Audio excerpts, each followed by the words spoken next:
نحمده ونصلي على رسوله الكريم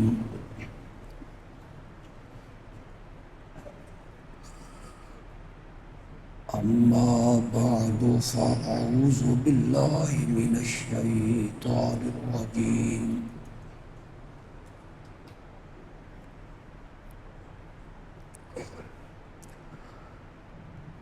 بسم الله الرحمن الرحيم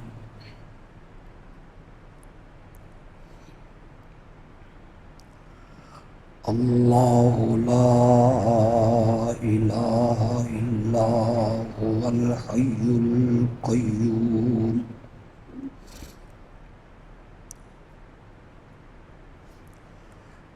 لا تأخذه سنة ولا نوم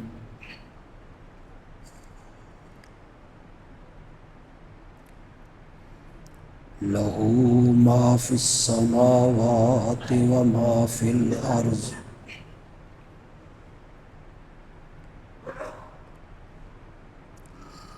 من ذا الذي يشفع عنده إلا بإذنه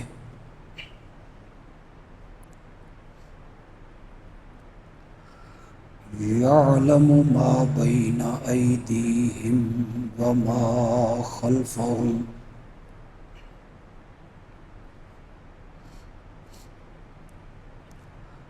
ولا يحيطون بشيء من علمه إلا بما شاء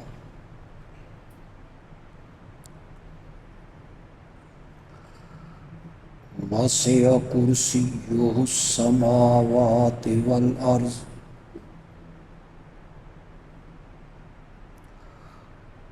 ولا يؤوده حفظهما وهو العلي العظيم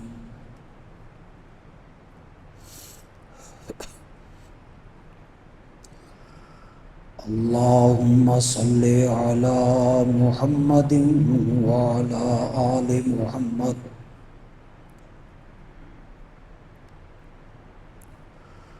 كما صليت على إبراهيم وعلى آل إبراهيم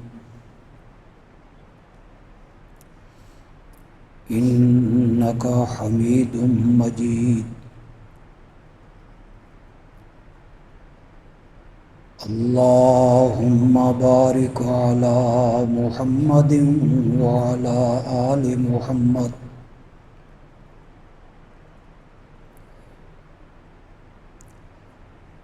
كما باركت على إبراهيم وعلى آل إبراهيم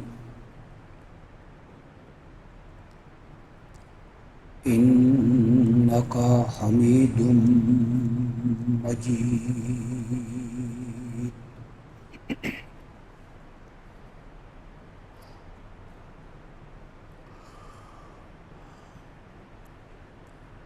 آیت الکرسی میں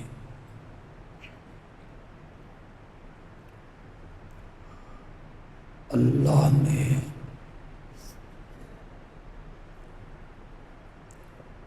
اپنی الوہیت پر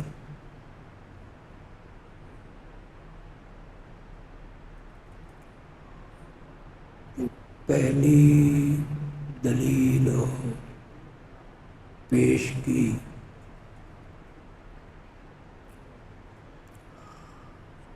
وہ ہے الحی،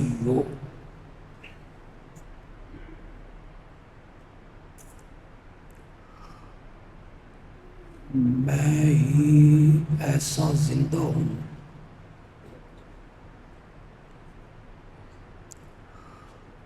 جس پر کبھی موت نہیں آئے گی۔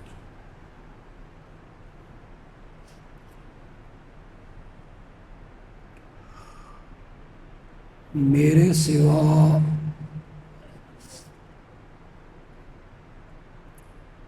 جو کچھ بھی ہے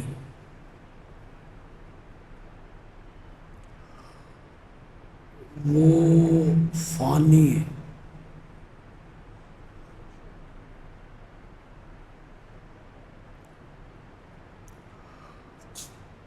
کوئی کبیر ہو یا صغیر ہو،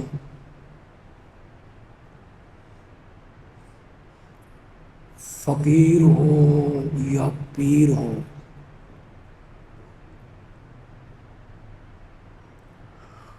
نبی ہو یا امتی ہو،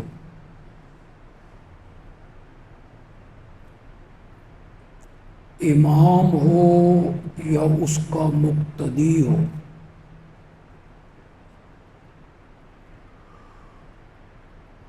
مرشد ہو یا اس کا مرید ہو،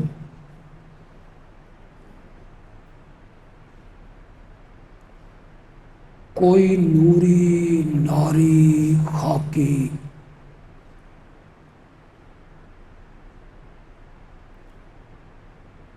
کوئی بھی موت سے مستثنا،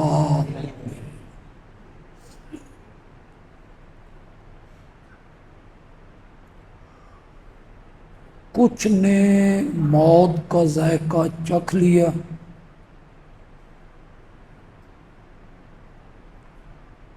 اور کچھ وہ ہیں جنہوں نے آگے جا کے موت کا ذائقہ چکھنا۔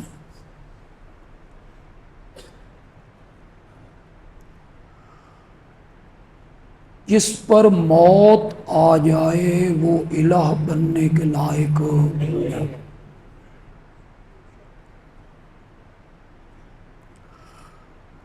الہ صرف وہی ہے جو ایسا زندہ ہے جس پر موت ہو۔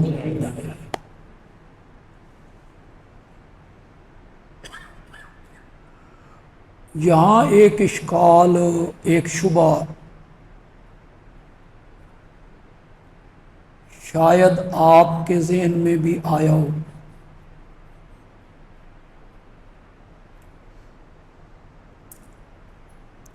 کئی اہل علم وہ بھی اس مغالطے کا شکار ہوئے،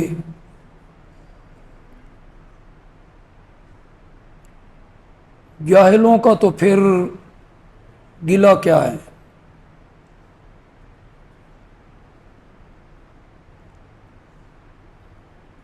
کہ قرآن نے شہیدوں کو مردہ کہنے سے منع کی۔ وَلَا تَقُولُوا لِمَن يُقْتَلُ فِي سَبِيلِ اللَّهِ أَمْوَاتٌ،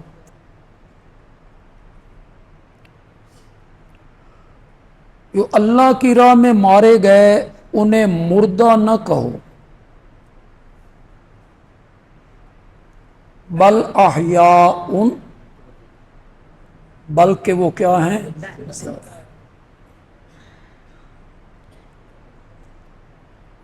سورۃ آل عمران کی غالباً آیت نمبر 169 میں کہا وَلَا تَحْسَبَنَّ الَّذِينَ قُتِلُوا فِي سَبِيلِ اللَّهِ أَمْوَاتًا، جو اللہ کی راہ میں مر گئے انہیں مردہ گمان بھی نہ کرو۔ دوسرے پارے میں سورۃ بقرہ میں کیا کہا؟ انہیں مردہ کہو نہیں۔ اور آل عمران میں جا کے کہا انہیں مردہ گمان بھی نہ کرو، بل احیاء عند ربہم، بلکہ وہ زندہ ہیں اپنے رب کے ہاں، یرزقون، انہیں روزی دی جاتی۔ یہ معنی بھی ہو سکتا ہے اور یہ معنی بھی ہو سکتا ہے بلکہ وہ زندہ ہیں عند ربہم یرزقون، اپنے رب کے ہاں انہیں روزی عطا کی جاتی۔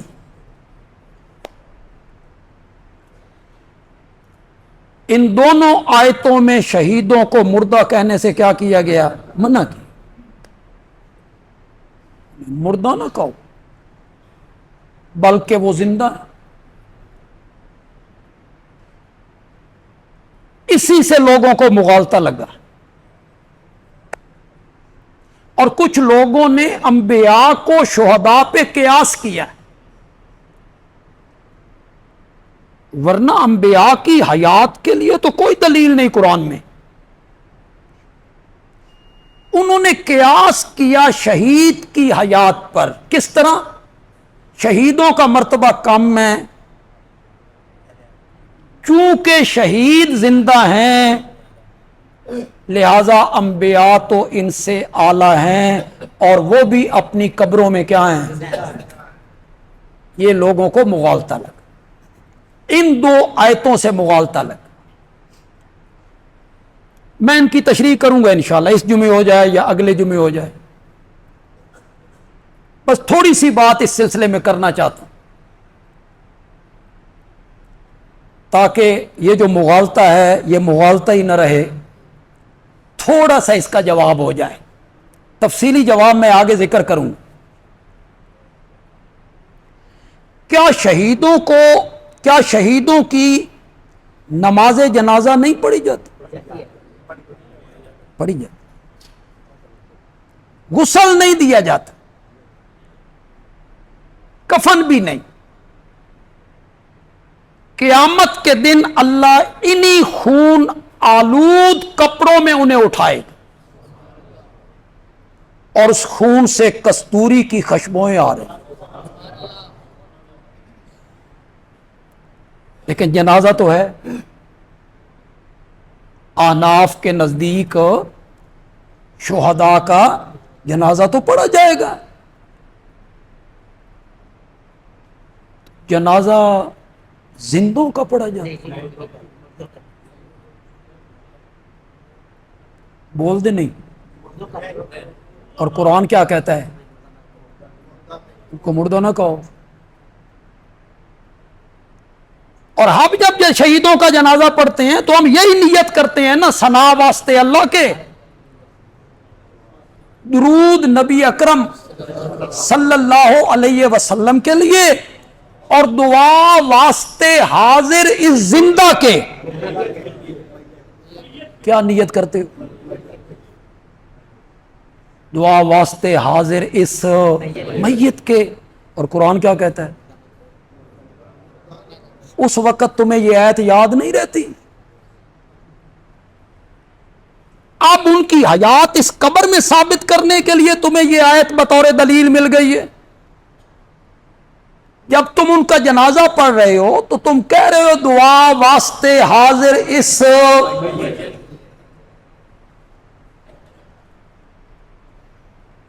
شہید کو دفن نہیں کرتے. کیا سمجھ کے؟ نہیں، زندہ سمجھ کے. جب شہید کو دفن کیا جا رہا ہے، اس پر پڑیاں رکھی جا رہی ہیں، مٹی ڈالی جا رہی ہے، تو کیا سمجھ کے؟ اور قرآن کیا کہتا ہے؟ قرآن نے قید لگائی، انہیں مردہ گمان بھی نہیں کرنا، اور یہاں آپ اس کو دفن کر رہے ہیں زندہ سمجھ کے یا مردہ سمجھ کے؟ شہید کی وراثت تقسیم نہیں ہوتی، اور زندوں کی وراثت. تو شہیدوں کی جب وراثت تقسیم کی جاتی ہے تو کیا سمجھ کے وراثت تقسیم کرتے ہو؟ اور قرآن کیا کہتا ہے؟ انہیں مردہ کہنا ہی نہیں، سمجھنا ہی نہیں. آپ نے ان کی وراثت کو تقسیم کر دیا. شہید کی بیوی 4 مہینے 10 دن جب عدت پوری کرے، وہ آگے نکاح کر سکتی ہے یا نہیں کر سکتی؟ اس وقت وہ کیا سمجھ رہی ہے کہ میرے خامن زندہ ہے؟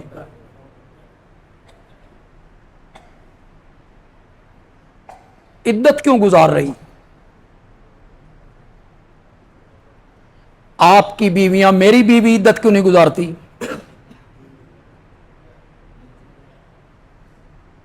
آپ کی اہلیہ میری اہلیہ، انہوں نے تو کبھی عدت نہیں گزاری. عدت کون سی خاتون گزارتی ہے؟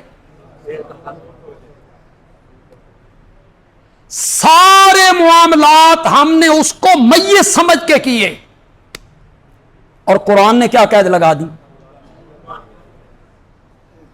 یہی بات صحابہ کے ذہن میں آئی. حضرت مسروق جو حضرت عبداللہ ابن مسعود رضی اللہ تعالی عنہ کے شاگرد ہیں، ان سے جب شاگردوں نے پوچھا کہ استاد جی یہ کیا معاملہ ہے، ہم نے سارے معاملات شہیدوں کے ساتھ انہیں مردہ سمجھ کے کیے، اور قرآن کہتا ہے کہ انہیں مردہ گمان نہ کرو. تو حضرت مسروق کہتے ہیں کہ جو شبہ تمہارے ذہن میں پیدا ہوا تھا جب یہ آیتیں اتری تھی، تو یہ شبہ ہمارے ذہن میں بھی پیدا ہوا، اور ہم نے اس کا اظہار آمنہ کے لال کے سامنے کیا. پھر میرے نبی نے اس حیات کو بتایا کہ وہ کون سی زندگی ہے جس کو قرآن ذکر کر رہا ہے،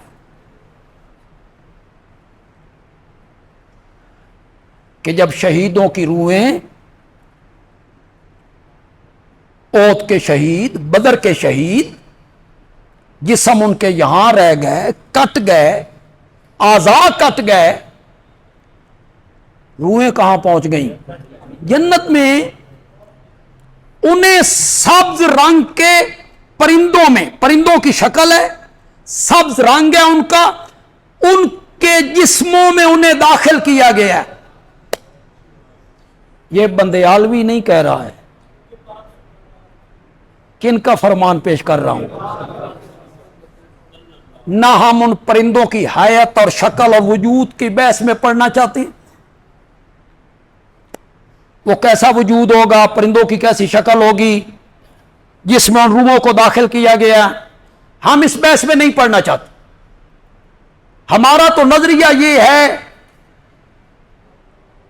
کہ کائنات کی ہر بات غلط ہو سکتی ہے، آمنہ کے لال کی کوئی بات غلط نہیں ہو سکتی. ہم تو آنکھیں بند کر کے نبی اکرم صلی اللہ علیہ وسلم کے فرامین پر ایمان لانے کے قائل، جو آپ نے کہا وہی صحیح. سبز رنگ کے پرندوں میں وہ جسم ہے، جس طرح یہ جسم ہے اس کے اندر روح ہے. تو جو فرشتوں کو شہداء کو جسم دیا گیا، ان کو کس شکل میں ذکر کیا؟ سبز رنگ کے. فی اجواف طیر خضر، اور انہیں کہا گیا جنت میں جہاں چاہو جاؤ، اڑو، کھاؤ، پیو، عیش نشاط زندگی گزارو. جب آرام کرنا ہو نا، میرے عرش کے نیچے سونے کی قندیلیں لٹک رہی ہیں، ان میں آ کے آرام کر لیا.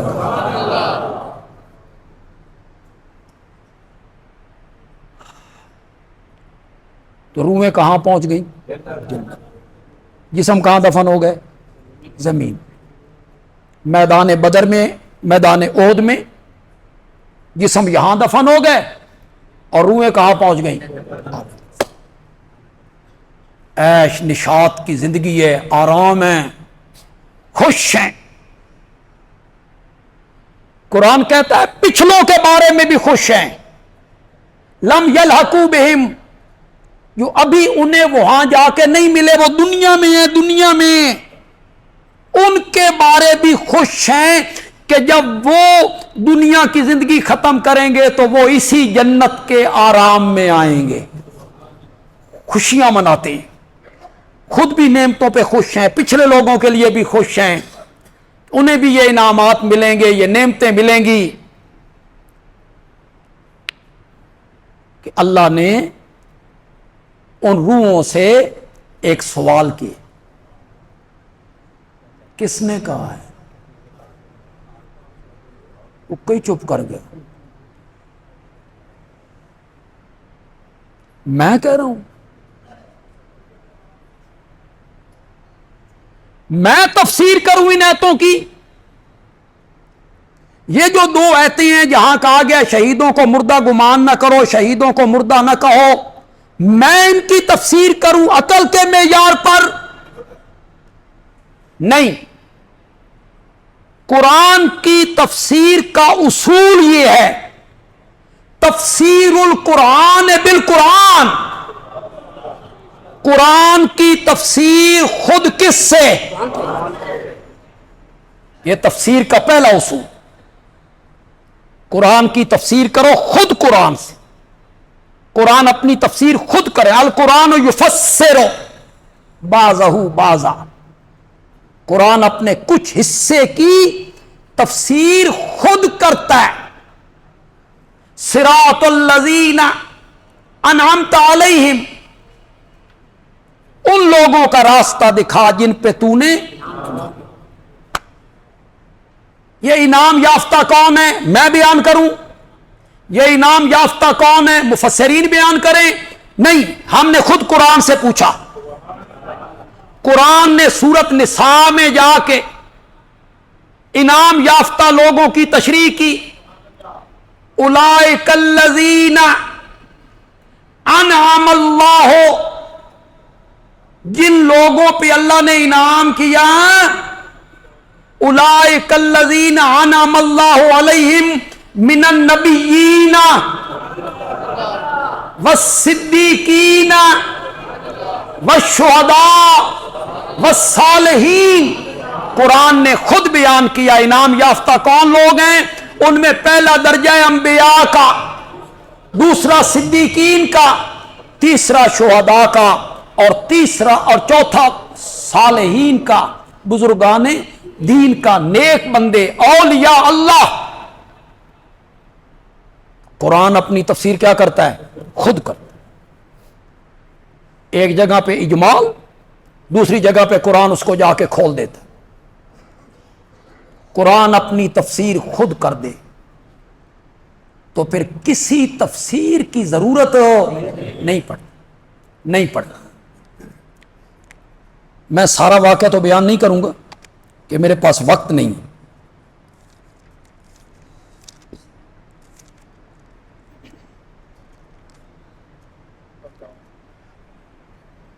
یہ سورت یاسین ہے جی،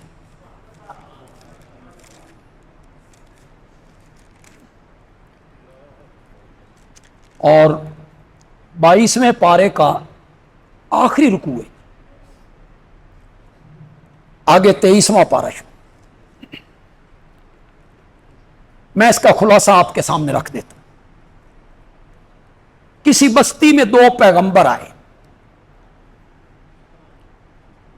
اور ان نبیوں نے اللہ کی وحدانیت کو بیان کی۔ لوگوں نے ان کی تکذیب کی۔ تم چونکہ بشر ہو لہذا ہم تمہیں نبی ماننے کے لیے تیار نہیں۔ بشر نبی نہیں ہو سکتا، جس طرح ہمارے کچھ دوست کہتے ہیں کہ نبی بشر نہیں ہو سکتا۔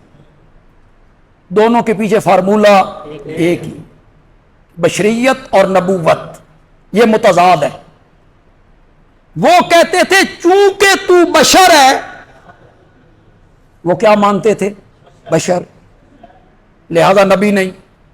اور ہمارے دوست کہتے ہیں چونکہ وہ نبی ہیں لہذا بشر نہیں۔ انہوں نے بشر مانا، نبی نہیں مانا۔ ہمارے مہربانوں نے نبی مانا، بشر نہیں مانا۔ پیچھے بات نقطہ ایک ہی ہے کہ بشر اور نبوت متضاد ہیں۔ بشر ہوگا تو نبی نہیں ہوگا، نبی ہوگا تو بشر نہیں ہوگا۔ میں نے قرآن سے پوچھا، سورت آل عمران میں پہنچا، اس کی آیت نمبر 79، جائیے گھروں میں ترجمہ دیکھیے۔ میری یہ تقریر فیس بک کے ذریعے یا یوٹیوب کے ذریعے ہمارے مہربانوں کے کسی مہربان تک پہنچے، میرے کسی دوست تک پہنچے، ہمارے کسی عزیز تک پہنچے جو ہمارے ہم مسلک نہیں، میں ان سے ہاتھ جوڑ کے کہتا ہوں خدا کے لیے قرآن اٹھائیے، سورت آل عمران کھولیے، آیت نمبر 79 اٹھائیے۔ میں کوئی قید نہیں لگاتا کہ دیوبندی علماء کا ترجمہ دیکھیں، قطعاً نہیں۔ جس عالم کا ترجمہ بھی آپ کے گھر میں ہے اٹھائیے۔ ہماری تو تحریک یہی ہے، رجوع الی القرآن، کس سے کہانیاں چھوڑو، موضوع روایتیں، بے سر و پا گفتگو، خواب، کشف، انہیں چھوڑو، قرآن کی طرف پلٹو۔ ذالک الکتاب ہدن شہر رمضان الذی انزل فیہ القرآن ہدی للناس، یہ لوگوں کو کیا دیتا ہے؟ ہدایت دیتا ہے۔ یہ صرف کتاب برکت ہے؟ یہ الماریوں میں اوپر والے تختے پہ رکھنے کے لیے آیا تھا؟ عدالتوں میں سر پہ رکھ کے قول و اقرار اور قسمیں اٹھانے کے لیے آیا تھا؟ تعویذ لکھ لکھ کے گلے میں لٹکانے کے لیے آیا تھا؟ یہ قرآن کے نزول کا مقصد تھا؟ اس لیے میرے نبی نے مکے میں ماریں کھائی تھیں، اسی لیے بلال تپتے ہوئے کولوں پہ لیٹا تھا؟ سب علماء بیان کرتے ہیں کہ میرے نبی قیامت کے دن شفاعت کریں گے، میں بھی بیان کرتا ہوں۔ کرنی ہے کہ نہیں کرنی؟ کرنی۔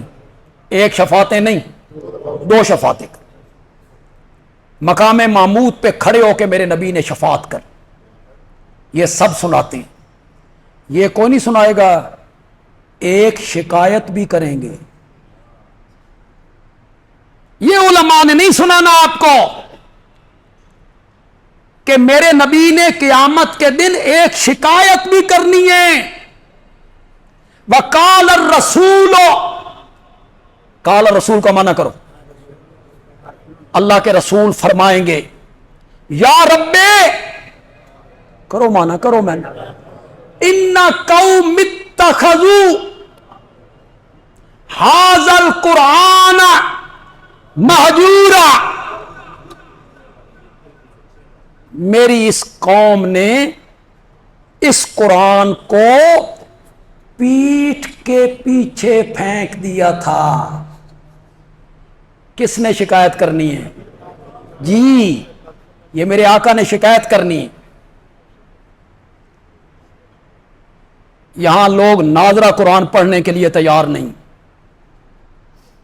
ترجمہ تو بڑی دور کی بات ہے، سمجھ کے پڑھنا تو ناممکن نظر آ رہا ہے، دیکھ کے قرآن پڑھنا نہیں آتا۔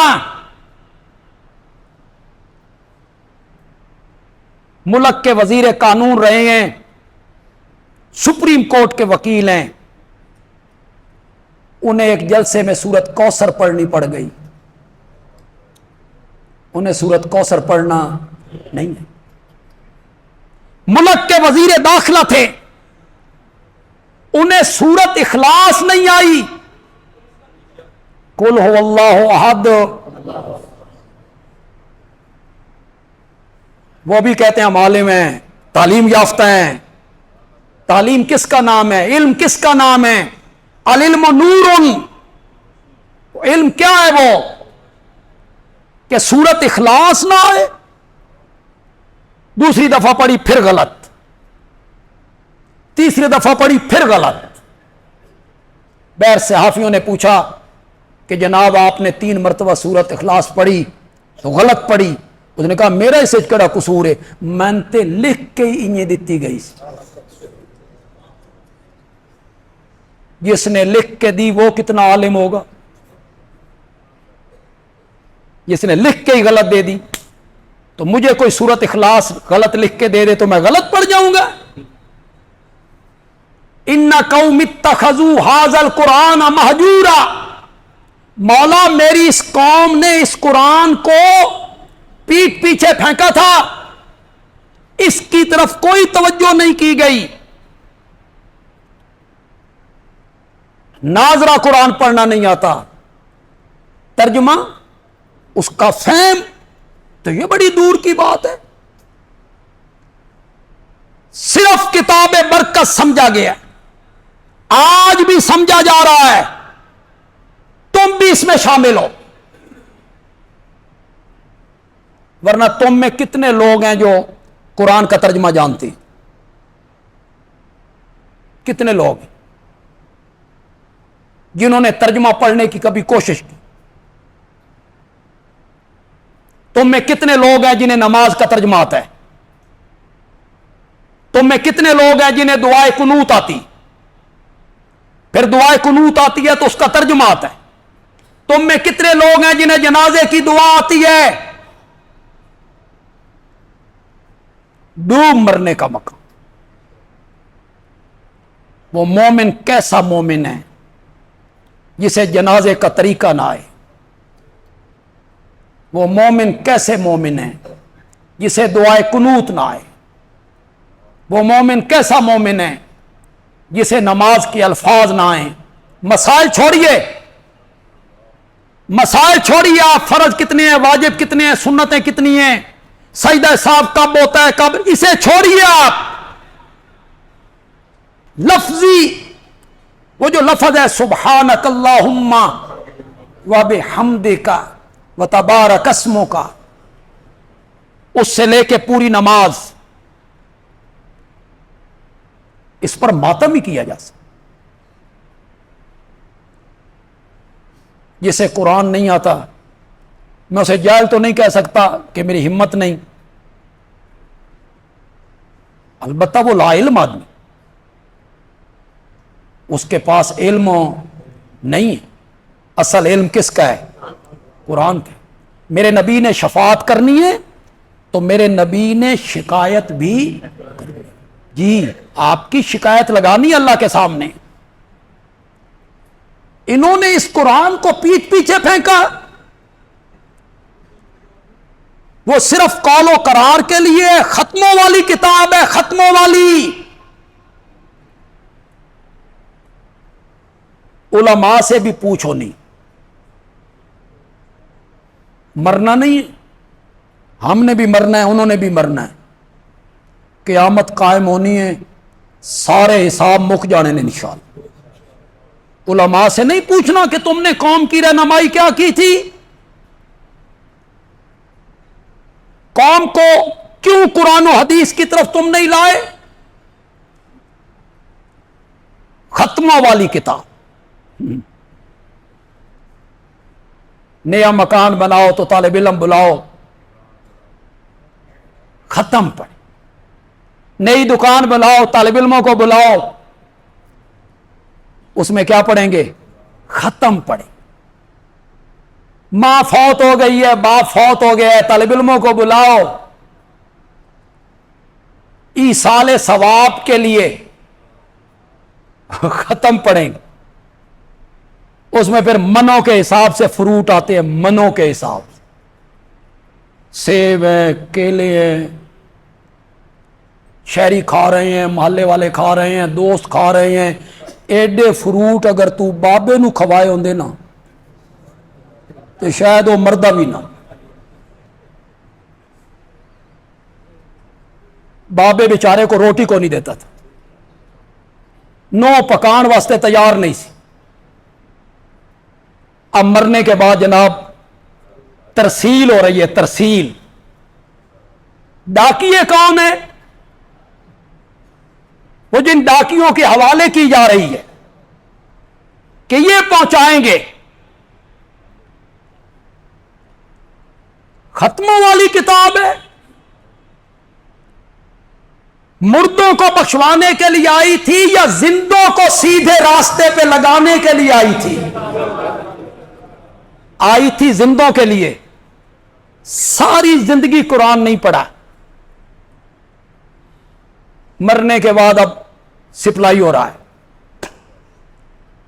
بیٹی گھر سے رخصت ہو رہی ہے, اس کے سر پہ قرآن کا سایہ رکھا جائے. تے بیٹی نو قرآن پڑھایا ہے ہی, اب قرآن کے سائے میں وہ جا رہے.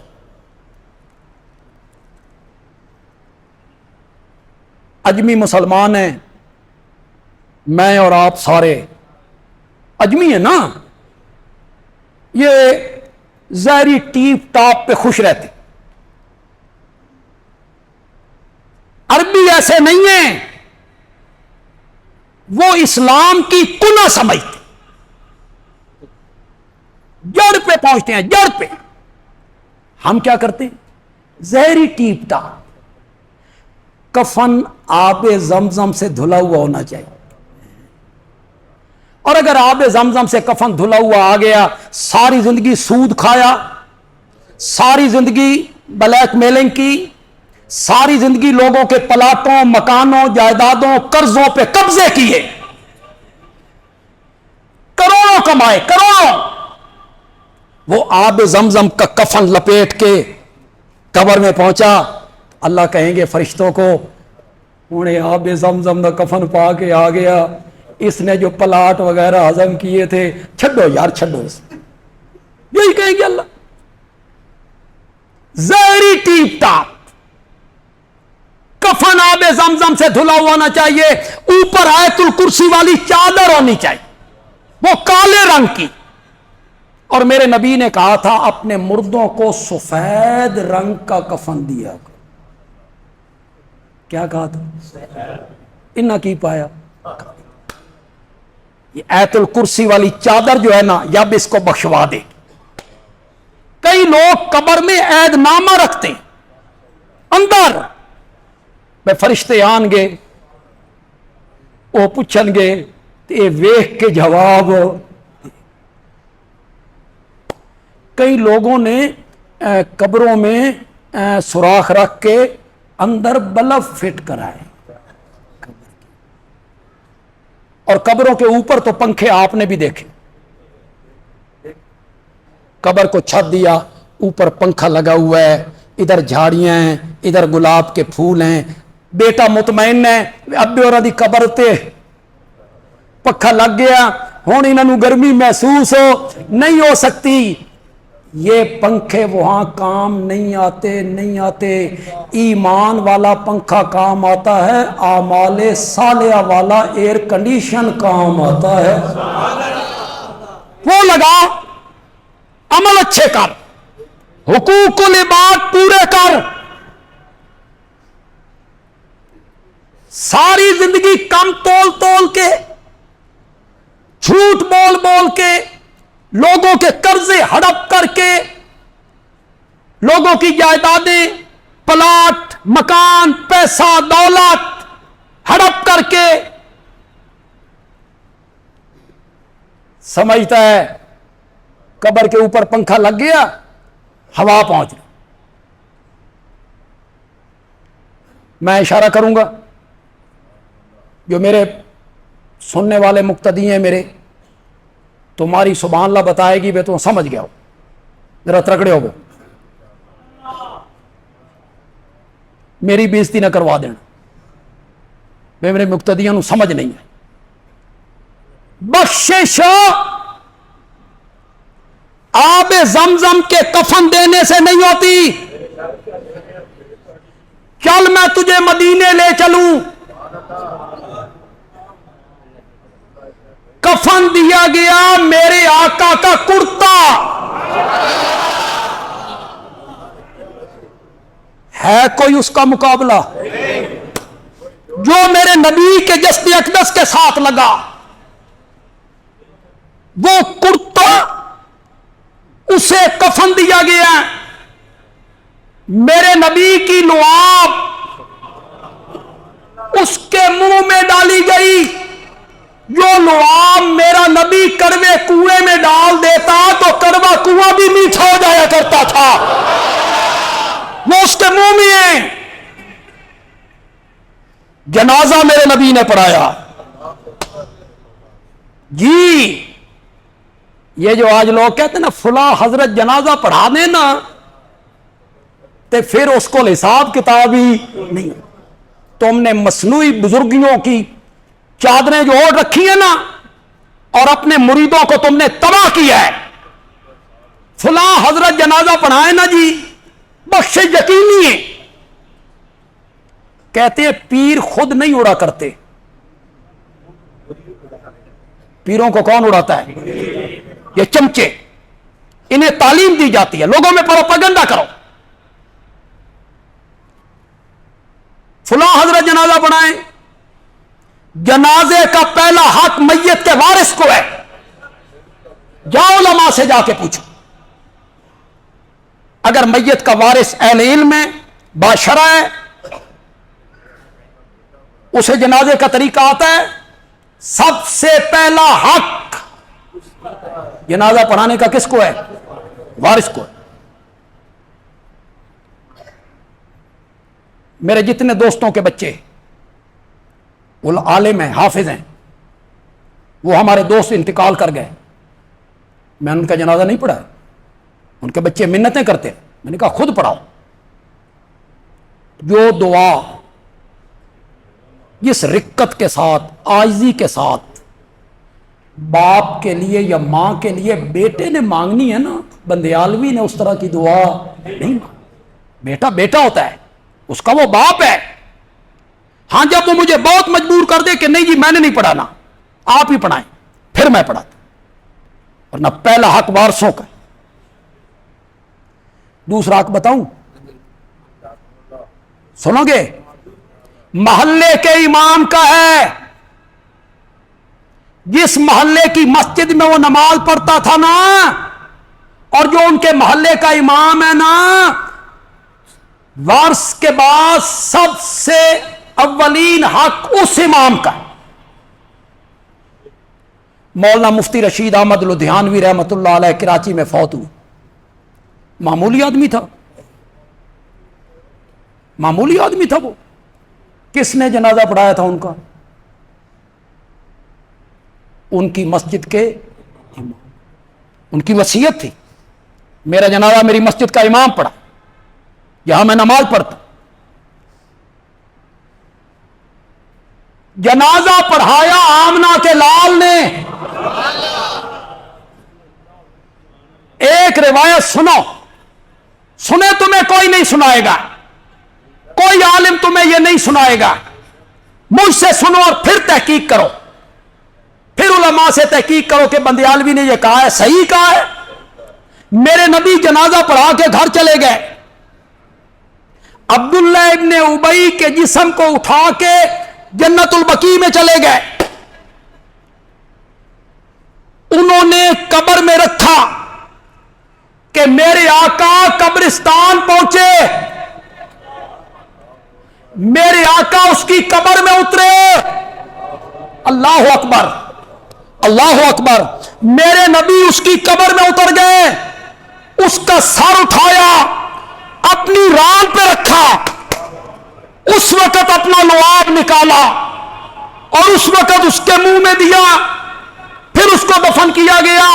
قرآن بولا استغفر لہم او لا تستغفر لہم ان تستغفر لہم 70 مرتن، تو ان کے لیے بخشش مانگ یا نہ مانگ، 70 بار بھی مانگنا، میں نے اس کو معاف نہیں کرنا۔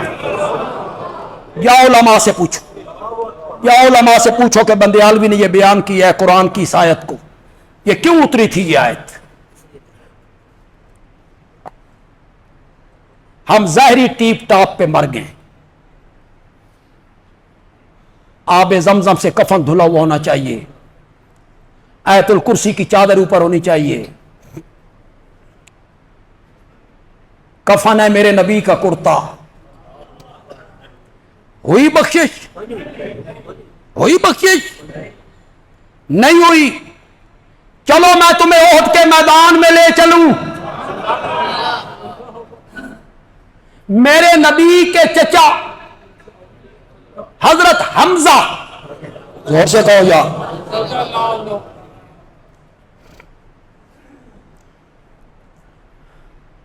جب پگڑی باندھ کے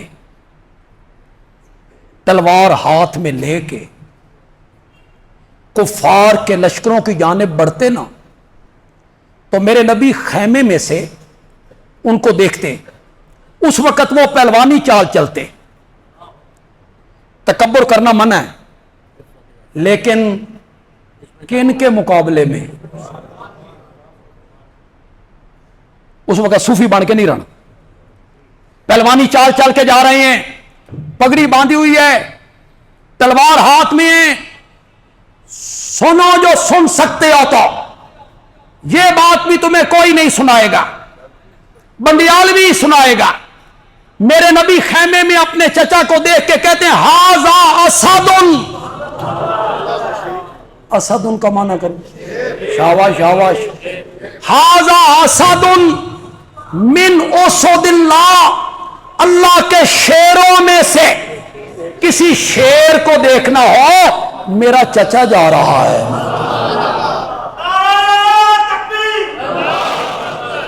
اسد اللہ میرے نبی نے کس کو کہا تھا؟ بولو بولو، زور سے بولو، پکا لو اور دل کی تختی پہ لکھ لو اس بات کو۔ اسد اللہ میرے نبی نے کس کو کہا تھا؟ حضرت حمزہ کو کہا تھا۔ تمہاری تاریخ کو مسخ کیا، کہیں کے لقب کہیں جوڑے گے، جسم کے 12 ٹکڑے ہو گئے، آنکھ ناک کان کاٹ لیے۔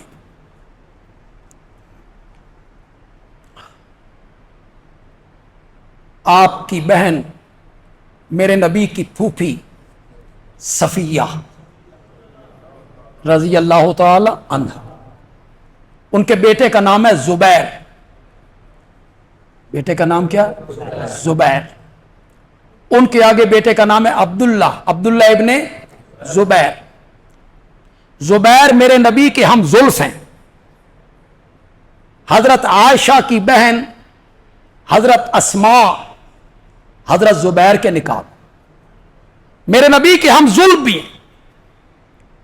میرے نبی کی پھوپھی، اسے پتا چلا میرا بھائی شہید ہو گیا ہے، وہ دوڑتی دوڑتی آئی، میرے نبی کی نظر پڑی تو زبیر کو کہا اپنی ماں کو روکو۔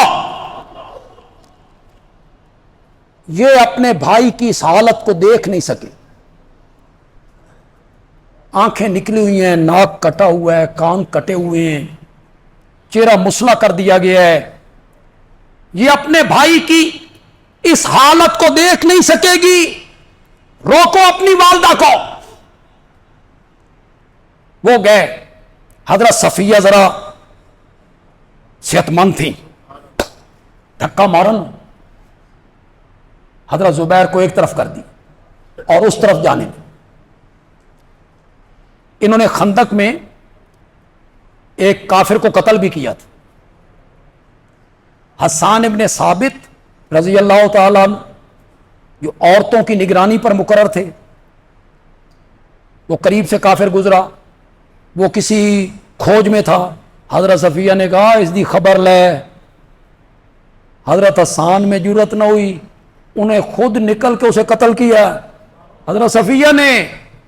وہ اتنی بہادر خاتون تھی، انہوں نے بیٹے کو دھکا دیا، خود آگے نکلی تو پیچھے سے حضرت زبیر نے کہا میرے نبی کا حکم ہے۔ بس جہاں قدم تھے وہاں رک گئے۔ نبی کا حکم آئے اور صحابی اس سے آگے بڑھے، ناممکن، وہی قدم رکے۔ کیا حکم ہے؟ کہ آپ نہ جائیں، آپ اس حالت کو نہیں دیکھ سکیں گے، نہیں دیکھ سکیں گی۔ لاش کا مسلح کر دیا گیا ہے۔ حضرت صفیہ نے کہا میرے بھتیجے کو جا کے کہنا جب سے تیرا کلمہ پڑا ہے نا صبر کرنا بھی سیکھ لیا ہے. میں کوئی بے صبری کا مظاہرہ نہیں کروں. شریعت نے صبر کا حکم دیا, جگہ جگہ صبر کا حکم دیا. پڑھو میرے ساتھ, یا ایھا الذین آمنوا استعینوا بالصبر والصلاۃ.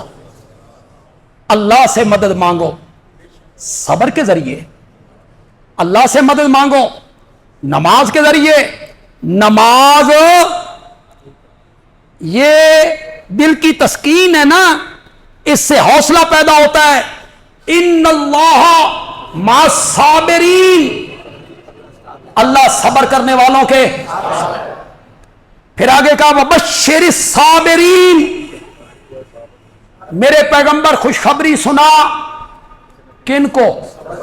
زور سے بولو, زور سے بولو. کون ہے وہ صبر کرنے والے جو مصیبت کے ٹائم اپنے گریبان پھاڑنے؟ کون ہے وہ صبر کرنے والے جو مصیبت کے ٹائم اپنے چہرے کو پیٹیں؟ کون ہے وہ صبر کرنے والے جو بین کریں, جاہلیت کی آوازیں نکالیں؟ فرمایا نہیں. صبر کرنے والے کون ہیں؟ الذین اذا اصابتہم مصیبہ, جب انہیں کوئی مصیبت آتی ہے, کوئی دکھ, کوئی تکلیف جانی مالی, قالو, تو وہ بول اٹھتی ہیں انا للہ, ہم سب کس کے ہیں اور ہم سب نے لوٹ کے کہاں جانا ہے. صبر کرنے والوں کو خوشخبری سنا.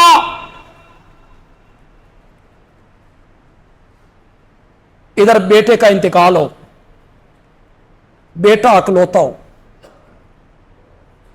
بیٹے کی عمر 20 سال ہو, ابے دی ہاتھ دی لاٹھی بن گیا, اللہ نے واپس لے لیا. اس کی موت کے وقت والد کہتا ہے انا للہ. آسان؟ بولو تو صحیح یار, آسان ہے؟ آسان ہے یہ جملہ بولنا؟ کوئی آواز نہ نکالنا, کوئی گریبان نہ پھاڑنا, کوئی غیر شرعی لفظ نہ نکالنا, آسان ہے؟ باپ چلا گیا, ماں چلی گئی, بیٹا چلا گیا, بیٹی چلی گئی, دکھ کی اس گھڑی میں حوصلہ کرتے ہوئے کہنا انا للہ. اجر سنو, اجر, اس کا اجر سنو ذرا.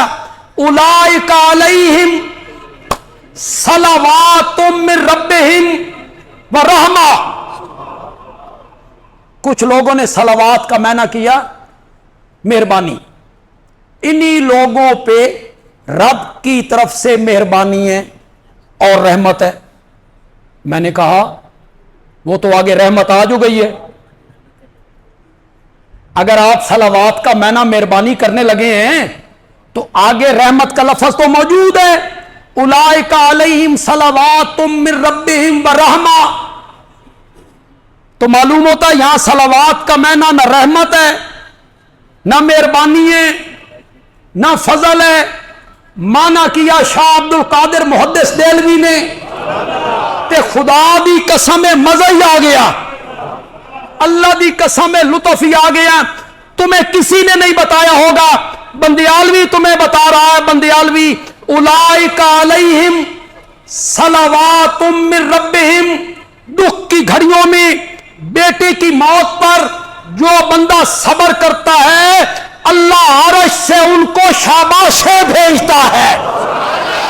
صلوات کا کیا معنی ہے؟ صلوات کا کیا معنی ہے؟ صلوات کا معنی کرو. شاہ عبد القادر نے کیا معنی کیا؟ اللہ کیا بھیجتا ہے؟ اور اللہ رحمت بھیجتا ہے. اللہ کہتا ہے شاباش میرا بندہ. یہ معنی موضوع بھی ہے. اللہ عرش سے کہتا ہے شاباش میرا بندہ, بڑا صبر کیتا ہی دکھ کی اس گھڑی میں, مصیبت کی اس گھڑی میں. شاباش میرے بندے, شاباش, بڑا صبر کیتا ہی. اولئک علیہم صلوات من ربہم ورحمہ واولئک هم المہتدون. ہدایت یافتہ بھی جو مصیبت کے ٹائم کیا کرتے ہیں؟ صبر کر. شریعت نے کس کا حکم دیا؟ صبر کرنے کا حکم. صبر کرو. مصیبت اور دکھ کی گھڑیوں میں کیا کرو؟ صبر کرو، حوصلہ کرو. رب کی قضا پر راضی ہو جاؤ. جو اللہ فیصلہ کرتا ہے نا اس پہ راضی ہو جاؤ. آسان تکرہوا شیئا فہو خیر لکم وآسان تحبوا شیئا فہو شر لکم واللہ یعلم وانتم لا تعلمون. غور سے سننا اس آیت کا ترجمہ. خدا دی قسم ہے بڑے مسئلوں کا حل ہو جائے گا، بڑے مسئلوں کا حل ہو جائے گا. اللہ کہتے ہیں ہو سکتا ہے کہ تو ایک چیز کو پسند کرتا ہے اور وہ چیز تیرے حق میں بری ہے، اور ہو سکتا ہے کہ تو ایک چیز کو برا سمجھتا ہے اور وہ تیرے حق میں بہتر ہے. واللہ یعلم، اللہ جانتا ہے، وانتم لا تعلمون، اور تم کہ یہ چیز میرے حق میں بہتر ہے یا نہیں بہتر. تو جو چیز بھی پیش آئے نا اس پہ شکر کر، صبر کر. حضرت صفیہ کہتی ہیں میرے بھتیجے کو جا کے کہنا جب سے تیرا دامن پکڑا ہے نا صبر کرنا بھی سیکھ. ان کے پاس 2 چادریں تھیں، وہ اپنے بھائی کے لیے بطور کفن لائی تھی. 2 چادریں. میرے آقا کو بتایا گیا کہ وہ 2 چادریں لائی ہیں. میرے آقا نے فرمایا کچھ اور شہید بھی ہیں کہ ہاں جی ان کے ساتھ ایک اور شہید بھی ہیں. فرمایا یہ 2 چادریں دونوں شہیدوں میں تقسیم کرو. ایک چادر میرے چچا پہ ڈال دو، ایک چادر دوسرے شہید پہ ڈال. حضرت حمزہ کا قد ذرا طویل تھا، لمبا تھا. ایک چادر بڑی تھی ایک چھوٹی تھی. صحابہ نے کہا یا رسول اللہ ایک چادر بڑی ہے ایک چھوٹی ہے. ایک اتنی چھوٹی ہے وہ کسی میت پہ پوری نہیں آتی. آپ نے فرمایا چھوٹی چادر میرے چچا پہ ڈال دو اور وہ جو لمبی چادر ہے نا وہ دوسرے شہید پہ ڈال. اس کو کہتے ہیں ایثار. یہ ہوتا ہے لیڈر جو اپنے پیٹ پہ ہاتھ نہیں مارتا، لوگوں کا خیال رکھتا. میرے چچا دی خیر ہے. حضرت حمزہ کا سر ڈھانپتے ہیں نا تو پاؤں ننگے ہو جاتے ہیں، پاؤں ڈھانپتے ہیں سر ننگا ہو جاتا ہے. یا رسول اللہ اب کیا کریں؟ آپ نے فرمایا سر ڈھانپ دو اور پاؤں پر اذخر، مدینے کا گھاس ہے اس کا نام ہے اذخر، پاؤں پر اذخر گھاس ڈال دو. کفن پورا نہیں، یہی سمجھانا چاہتا تھا. وہاں کفن میرے نبی کا کرتا ہے، یہاں کفن پورا نہیں. سر ڈھانپے تو پاؤں ننگا، پاؤں ڈھانپے تو سر ننگا. پاؤں پر اذخر گھاس ڈالا گیا. میرے نبی نے فرمایا قیامت تک آنے والے تمام شہیدوں کا سردار میرا یہی چچا ہے. سید الشہداء، سید الشہداء امی ھذا. میرے نبی نے سید الشہداء کس کو کہا تھا؟ میں نے کہا ہے. لیکن تمہیں یہ بھی کوئی نہیں بتائے. یہ بتائیں گے تو پھر لوگوں کی عقیدتیں کم ہوتی کہ لوگوں نے لقب کہیں سے جا کے کہیں جوڑ دیے. تمام شہیدوں کا سردار میرے نبی نے کس کو کہا تھا؟ حمزہ کو رضی اللہ تعالی. یہ حیات شہداء کا مضمون ہم نے شروع کیا. میں آپ کو سورۃ یاسین کی طرف لے جا رہا تھا، بات دوسری طرف چل نکلی. آئندہ جمعہ یہیں سے شروع کر لیں گے انشاءاللہ. درس قرآن انشاءاللہ آج مغرب کے بعد یہی معاویہ مسجد میں ہوگا انشاءاللہ. پہلے جو حضرات تشریف لاتے ہیں وہ تو ضرور آئیں. ہمارے محلے کے جو لوگ سستی کر رہے ہیں میں ان سے گزارش کروں گا کہ وہ 1 گھنٹہ فارغ کریں، درس قرآن کے لیے فارغ کریں اور وہ لازماً اس درس میں شامل ہوں۔ آج سورت احزاب کی ان آیتوں کا درس ہوگا جس میں میرے نبی کی ازواج کو اللہ نے خطاب کی، میرے نبی کی ازواج کو خطاب کر کے میرے رب نے کچھ حکم دیے ازواج مطہرات کو، تو بڑا اہم درس ہے اصلاح معاشرہ کے لحاظ سے۔ تو آپ تمام حضرات وقت پہ آئیں اور اس درس میں شامل ہوں۔